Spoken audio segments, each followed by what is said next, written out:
Assalamualaikum warahmatullahi wabarakatuh. Innal hamdalillah nasta'inuhu wa nastaghfiruh wa na'udzu bihi min shururi anfusina wa min sayyiati a'malina. Man yahdihillahu fala mudilla lahu wa man yudlil fala hadiya lahu. Asyhadu an la ilaha illallah wahdahu la syarika lahu wa asyhadu anna Muhammadan 'abduhu wa rasuluhul karim.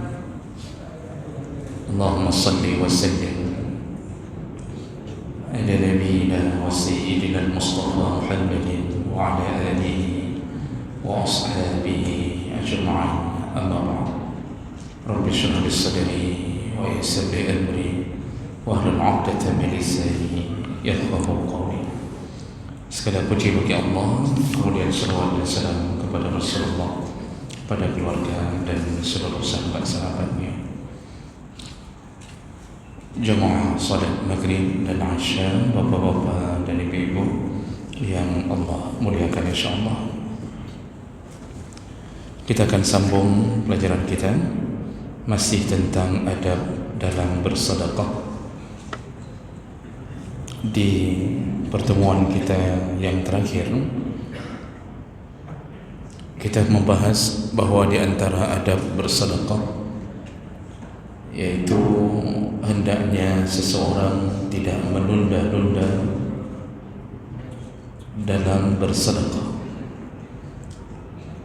Jadi jangan sampai dikalahkan oleh waktu, jangan sampai duluan dijemput kemudian terjadilah penyesalan.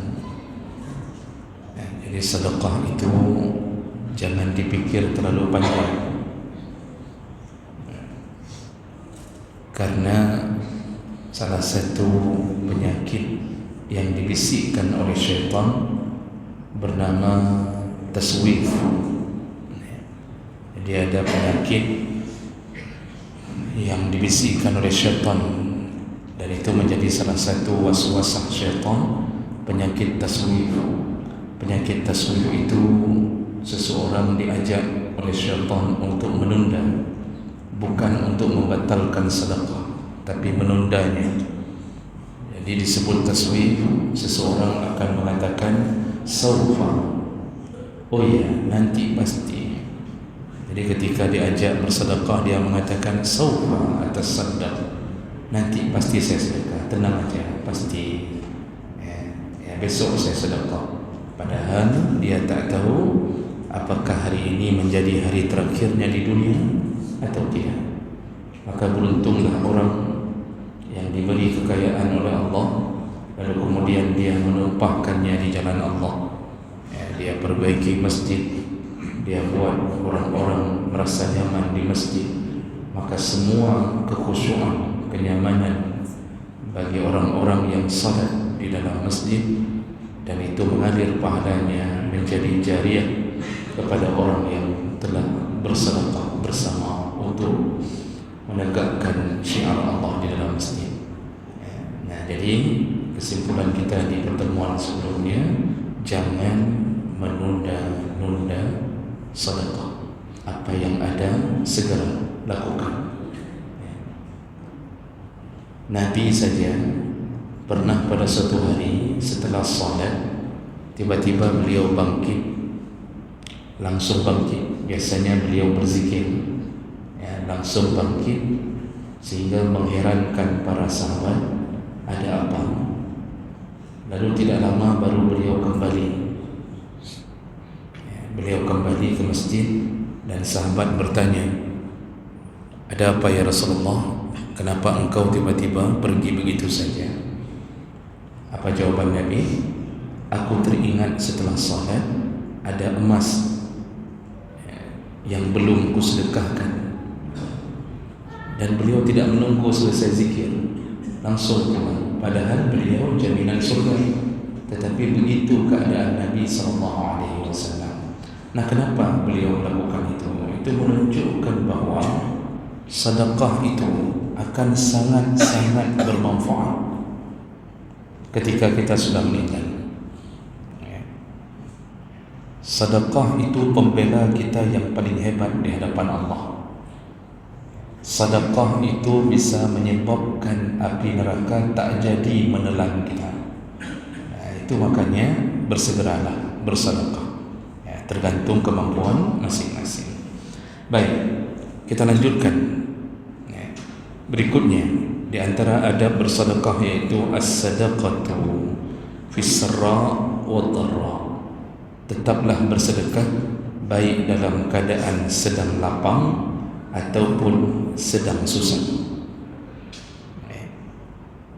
Jadi ini berdasarkan ayat Allah dalam surat Ali Imran ayat 134. Allah mengatakan allazina yunfiquna amwalahum fis sarra wad dharra wal kadhimina al ghaidha wal 'afina 'anil nas wallahu yuhibbul muhsinin.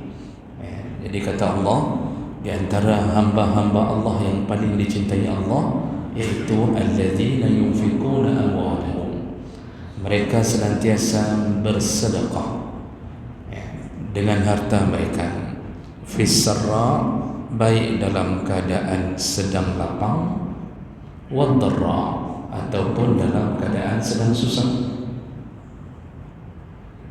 Jadi Allah mengatakan lebih dahulu fis sarra, dalam keadaan lapang, artinya sedang berada kondisi sedang kaya, dia juga bersedekah.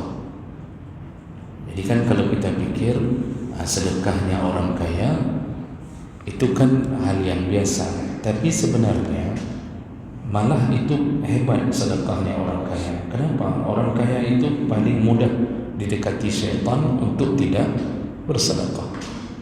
Jadi mencoba bahasa kedanya hana mandu orang kaya ketim terdekat. Cukup banyak orang kaya. Ada yang habis hartanya hanya untuk membangun partainya, habis bank ke partai, habis bank untuk menaikkan calon siapa lagi yang bisa dijadikan calon pemimpin. Yang kedua, ada orang kaya yang habis untuk menyogok warga untuk memilih dia sebagai pemimpin. Kok dia bank? Man satu masyarakat, satu rumah dapat gardu ni bank, sebuah kabupaten berapa orang habis mungkin sekitar berpuluh miliar untuk menyogok rakyat demi memilih dirinya. Itu orang kaya. Banyak orang kaya membangun fasilitas hiburan, kaya, tapi yang terfikir nyota bangun ini kita jadikan hutan ini sebagai waterboom, kita jadikan waterboom ini sebagai hutan, macam-macam terfikir. Itu kaya. Banyak orang kaya menghabiskan harta untuk berwisata, jalan sana, jalan sini. Ini tahun ini rencananya menuju ke China.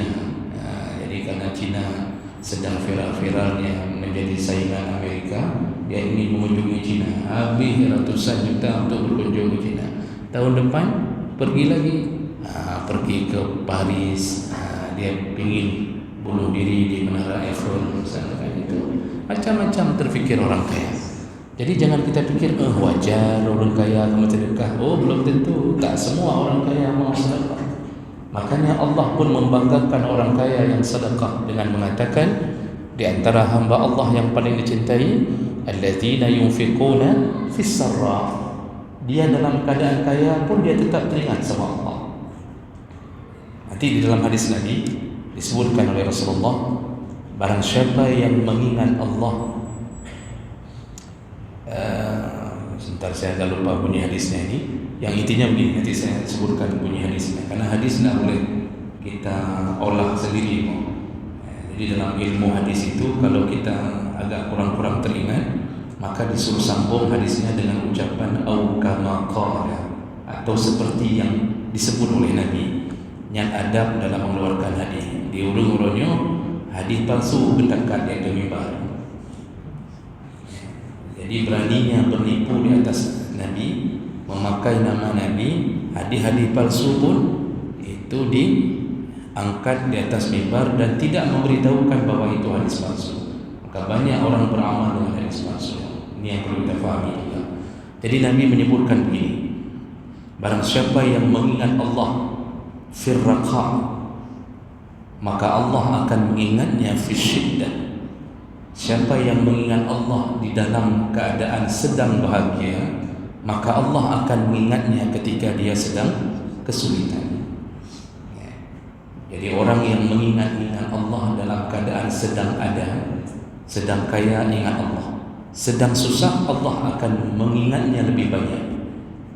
Bapak Ibu teringat 3 orang Yahudi, bukan Yahudi lah, Bani Israel wilayah tersebut. 3 orang Bani Israel yang terkurung di dalam gua, yang ketika mereka menepi untuk mencari perlindungan karena hujan lebat, masuk ke dalam gua, rupanya longsor sehingga tertutuplah pintu gua dengan batu. Ini hadis sahih, Nabi yang cerita. Apa yang terjadi? Tidak ada yang bisa menolong. Istilahnya kalau dalam hitungan 1 kali 2 kali 24 jam mereka kemungkinan akan meninggal karena tidak ada lagi bantuan makanan dan macam-macam. Akhirnya yang terfikir oleh mereka apa? Mereka mencoba mengingat-ingat kembali amal saleh yang mereka lakukan. Lalu mereka menyebutnya di hadapan Allah agar Allah menolong mereka. Nah, semuanya menyebutkan kebaikan-kebaikan.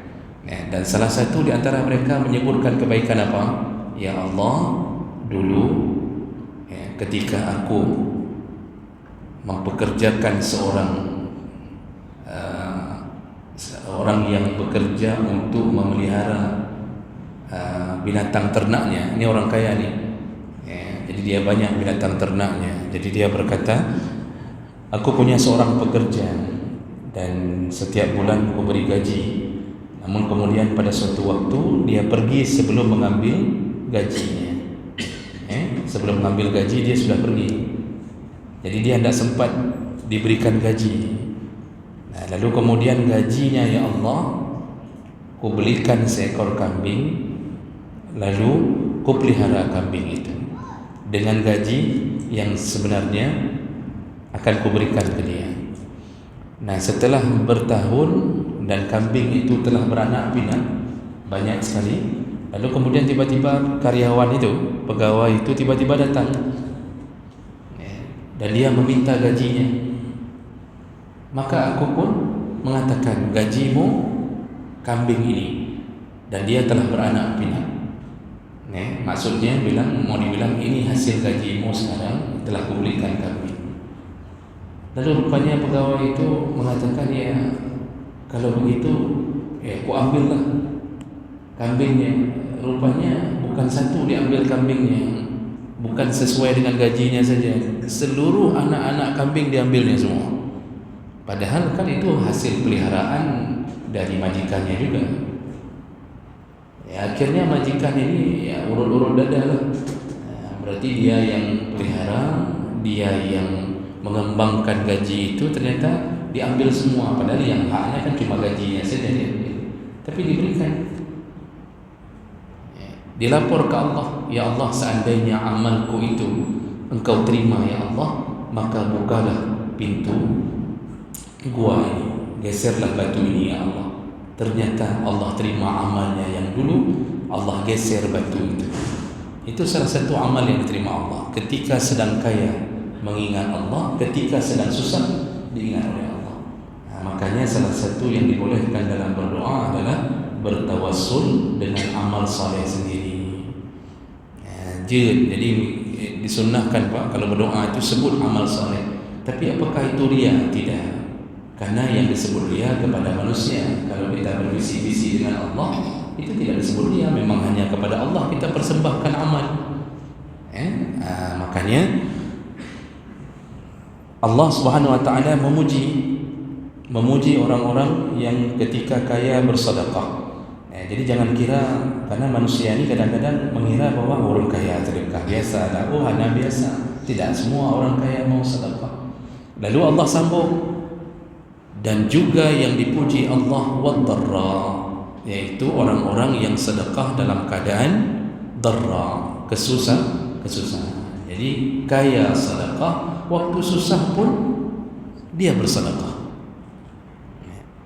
Dan ini tentu kalau diukur sesuai dengan kemampuan, ya tentu orang yang bersedekah dalam keadaan susah itu lebih utama daripada orang kaya yang bersedekah. Jadi kalau dibandingkan sesama orang kaya yang paling utama yang suka sedekah. Tapi kalau dibandingkan dengan sedekahnya orang miskin, tentu lebih utama sedekahnya orang miskin. Karena orang miskin dasarnya psikologinya akan mengatakan, ilung gasin, saya miskin, saya yang seharusnya terima sedekah, kok saya pula yang harus bersedekah. Makanya banyak orang miskin yang jarang sedekah.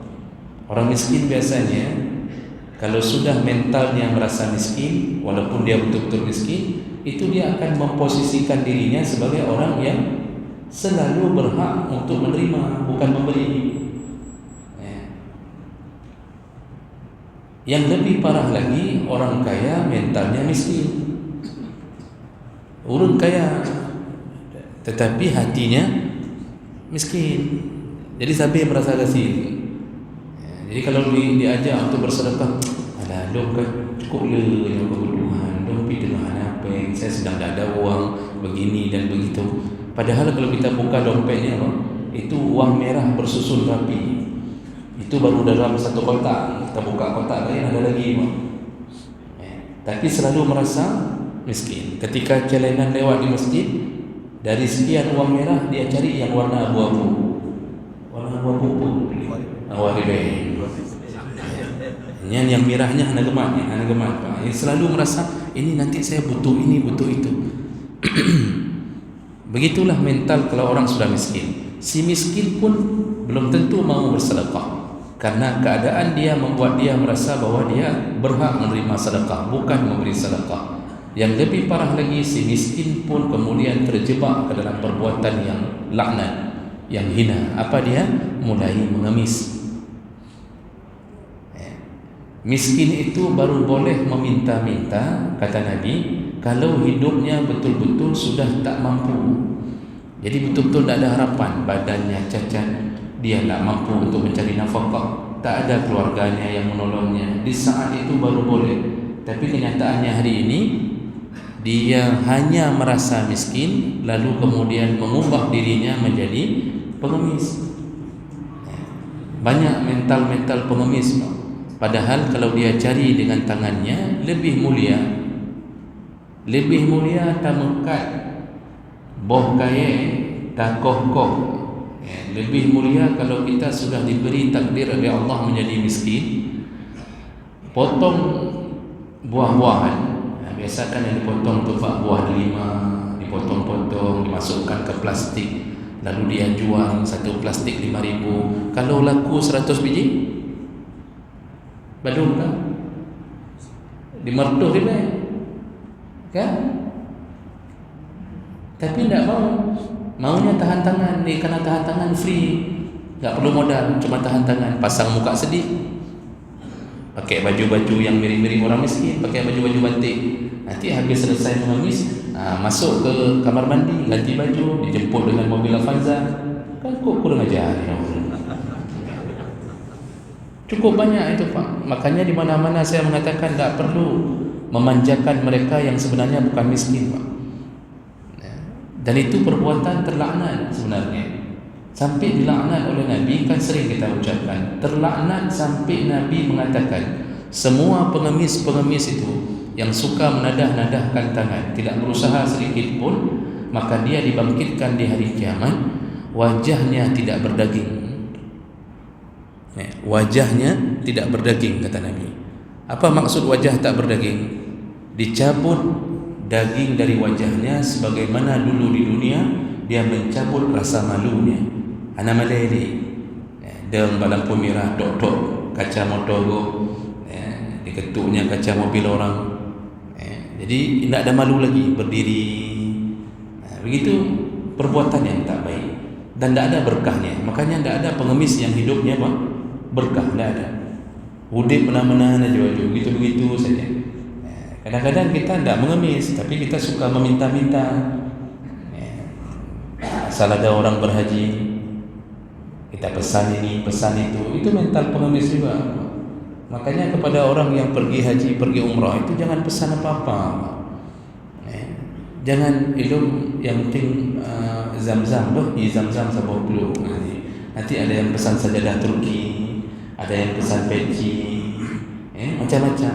Itu mental itu juga jangan dibiasakan, karena akan membebankan orang. Sekaligus orang pun tak suka dengan orang yang suka meminta.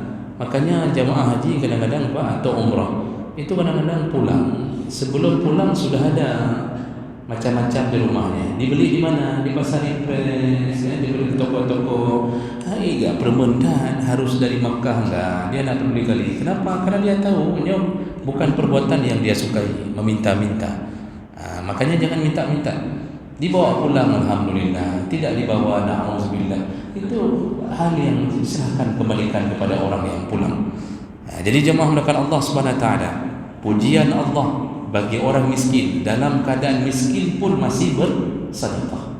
Dia miskin tapi dia bersedekah. Bapak bisa bayangkan, ibu bisa bayangkan, kalau kita orang kaya tidak pernah memperhatikan kehidupan orang miskin di komplek kita. Ini kita tinggal satu komplek, Pak, atau tinggal satu kampung. Tidak pernah kita perhatikan tetangga kita yang miskin. Tidak pernah kita kirimkan beras, tidak pernah. Tiba-tiba orang kaya ini sakit. Begitu sakit, di antara yang mengunjunginya tetangganya yang miskin. Diberikanlah amplop. Dalam amplop itu diisi 20.000. Kalau orang kaya ini punya otak, pasti dia merasa malu. Ya Allah, si miskin datang berkunjung kepadanya, memberi amplop sesuai dengan kemampuannya. 20.000 bagi orang miskin cukup berharga, Pak. 20.000 itu cukup berharga. Bisa dapat sekitar 10 biji telur untuk bisa makan selama 3 hari. Tapi dia kunjungi orang kaya di kompleknya, dia berikan amplop 20.000. Si kaya tak pernah menolongnya. Itu kan pukulan betul bagi orang kaya. Maka sebelum dipermalukan oleh orang miskin yang bersedekah, kita duluan yang tolong orang miskin. Rasulullah sallallahu alaihi wasallam itu saking bangganya terhadap orang-orang miskin yang bersedekah, sampai Rasulullah sallallahu alaihi wasallam pernah mengatakan kepada para sahabatnya, hadis dari Abi Hurairah radhiyallahu anhu, anna Rasulullah sallallahu alaihi wasallam qala sabaqa dirhamu 100,000 dirham. Kata Rasulullah, tahukah kalian ada yang bersedekah dengan 1 dirham lebih utama daripada bersedekah dengan 100,000 dirham. Jadi perbandingannya sedekah 5.000 lebih utama daripada 5 miliar. Tentu sahabat terkejut. Qalu wa kaifa? Bagaimana itu bisa terjadi ya Rasulullah? Masa sedekah 5 miliar kalah sama sedekah 5.000? Bingung sahabat mendengarkan bahwa Allah menghargai yang 5.000 dibanding yang 5 miliar. Kapan itu terjadi? Qal kana lirajulin dirhaman. Yaitu terjadi kalau seseorang punya cuma 2 dirham. Dia cuma punya uang 2 dirham. Bahasa kita mungkin 10.000. Tapi tasaddaqa bi ahadihima. Walaupun cuma punya 2 dirham, tetap dia bersedekah dengan 1 dirham. 10.000 cuma dia punya uang, tapi dia sedekahkan 5.000. Wa antalaqa rajulun ila 'ardi malihi fa akhadha minhu 100,000 dirham fatasaddaq biha. Sedangkan satu lagi orang yang punya uang, dia bersedekah 5 miliar. Ini contohnya. Kalau di sini 100.000 dirham. Contohnya dia sedekah 5 miliar, tapi dia masih punya 5 miliar yang lain untuk hidup. Di saat itulah sedekah orang miskin terangkat di sisi Allah, melebihi sedekahnya orang kaya. Jadi ini bukan mengalahkan sedekah orang kaya. Orang kaya tetap dimuliakan Allah, tapi orang miskin yang selayaknya dia tak mampu bersedekah, tapi dia paksakan dirinya bersedekah, itu luar biasa. Bapak Ibu yang Allah muliakan, pada suatu hari Nabi ditanya oleh sahabat, sedekah mana? Ayu sedekati afdal? Sedekah mana yang paling utama ya Rasulullah? Apa jawaban Rasulullah? Sedekah jahdul muqim. Sedekahnya orang yang dalam keadaan miskin, dalam keadaan susah hidupnya. dia punya sedikit harta tapi sambil sedekah, selalu sedekah. Itu sedekah paling baik. Dan makanya sebagai penutup, sebelum kita bertanya jawab, ingat kembali Bapak Ibu, dulu turun ayat, ada satu ayat turun berkenaan dengan sedekahnya Abu Talha. Bagaimana sedekah Abu Talha? Ketika Nabi kedatangan tamu, Nabi tidak punya harta, tidak punya makanan untuk memberi. Akhirnya Nabi menawarkan ke sahabat, siapa yang mau menjamu tamuku? Abu Talha menunjukkan tangannya. Dia Abu Talha orang Ansar. Dia tunjuk tangannya. Tidak apa-apa ya Rasulullah, biar aku yang menjamu tamumu ya Rasulullah. Dia bawa pulang. Padahal dia tidak tahu ni di rumahnya ada makanan atau tidak. Yang penting dia jamu tamu Rasulullah. Dia bawa pulang. Sampai di rumah dia tanya ke istrinya, ada makanan? Kata istrinya, ada, cuma pas-pasan untuk anak kita. Anak kita belum makan. Apa kata Abu Talha? Ya sudah, tidurkan anak, tidurkan mereka. Akhirnya istrinya mengatakan, nak tidur semuanya, nanti kalau sudah masak mama bangunin. Ditidurkan. Dimasaklah makanan jatah anaknya untuk tamu, hanya untuk tamu. Mereka pun tidak ada, tidak cukup. Akhirnya diletakkan dalam piring tamu. Lalu kemudian Abu Talha berpura-pura mematikan lilin dengan menjatuhkan lilin yang di hadapan dia, sehingga tamu itu tidak nampak sebenarnya Abu Talha dan istrinya hanya punya piring kosong, berpura-pura makan. Jadi lampu itu hanya ditaruh di depan tamu, dia sendiri hanya pura-pura makan, padahal tidak ada apa-apa. Begitu mereka memuliakan tamu, dalam keadaan susah pun memuliakan tamu. Gedro gehana tapi kepunjami sampai segitunya perjuangan. Lalu besok paginya ketemu Rasulullah. Langsung Rasulullah tahu keadaan, karena Rasulullah diberitahu oleh Jibril. Apa yang kata Rasulullah? Apa Rasulullah katakan? Dahikallahu layla. Tadi malam Allah tersenyum melihat kalian berdua. Kenapa? Takjubnya Allah kepada perbuatan kalian. Allah takjub sama hamba. Maka turunlah di situ ayat.